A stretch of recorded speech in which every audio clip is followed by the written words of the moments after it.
Hey, what's going on guys, it's Uncle Kobe, and today I have a quick little video that I was originally going to make closer to the release date, but because I'm going to be doing so much Halo 4 all next week, I thought I'd upload it before I forgot. So as we all know, and we all do, when a Call of Duty first comes out, we all try our very hardest to get to the highest level possible, and get a really good lead in the leaderboards, so when all the Christmas noobs get the game, we just look absolutely dominant, and if you are prestige by the time Santa squeezes his fat ass down your chimney, in my eyes, you are a Christmas noob, but don't worry, I have some quick tips that will help prevent that from happening.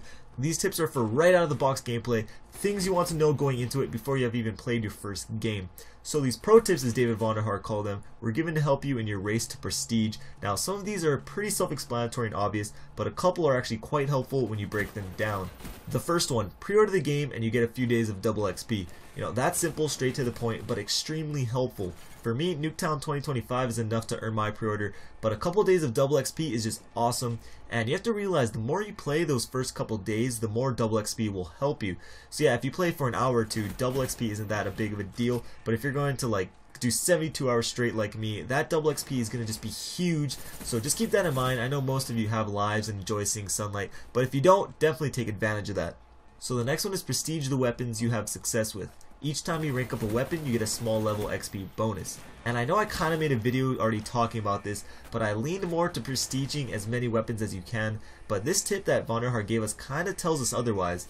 It seems to me that every time you prestige the weapon, you get a small percent of XP bonus. So let's just say the first time you prestige your weapon, you get a 5% bonus for all the XP you get with that weapon. So instead of moving on right to the next weapon, and getting another 5% bonus with another one, continue working on that same weapon, and maybe when you prestige it a second time, you get like a 10% bonus. Some of you may be like, well, that might just get boring fast, using the same gun. And that leads to my next tip, which is complete challenges and challenge sets. They pay lots of bonus XP. So in Modern Warfare 3, when you complete challenges for each gun, you didn't really get all that much XP for it. You were just better off doing well in Search and Destroy to level up. But here for Black Ops 2, Vonderhaar says you get lots of bonus XP. And to me that word lots actually is a big deal, putting emphasis that, hey, this is worth your time doing. And with how the game is set up, rewarding objective play, I would assume that the challenges mirror that as well. It's not going to just be like a certain number of kills. It might be get this many kills while holding the flag, get this many kills defending a domination flag, things like that. And this doesn't mean you're totally going to have to change your playstyle just to level up. I'm just saying be aware of what challenges there are while you're playing, just in the back of your head or whatever, because with Modern Warfare 3, I had no freaking idea what the challenges were. I just got them when I got them. But here I'm recommending just, be mindful of what they are while you are playing. So these next two aren't really tips, but this one really got me thinking. He says you need to complete Prestige 10 to become Prestige Master. Only Prestige Master won the race. And it got me wondering, what if you're the first person to become a Prestige Master? How awesome would it be if you got a one-of-a-kind title that no one else would ever have? Whenever you go into a game, kids are like, holy crap, J Nasty Support Moab 420 was the first Prestige Master ever. I think that would just be awesome. I don't have any info to back that up. It's just more of a thought. But for all we know, it could be a possibility. So this last tip that he gave us really only matters to people that plan on getting the game early, and what he does say is don't post or stream before the game is officially released on November 13th. The race starts then and not a minute earlier.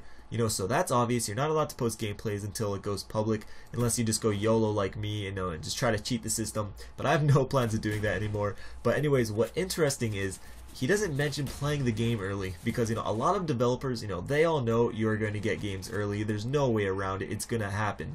But with Halo 4, even though I have the game early, I am not going to play it, because Microsoft basically was like, yeah, I'm going to ban all you guys that played it early.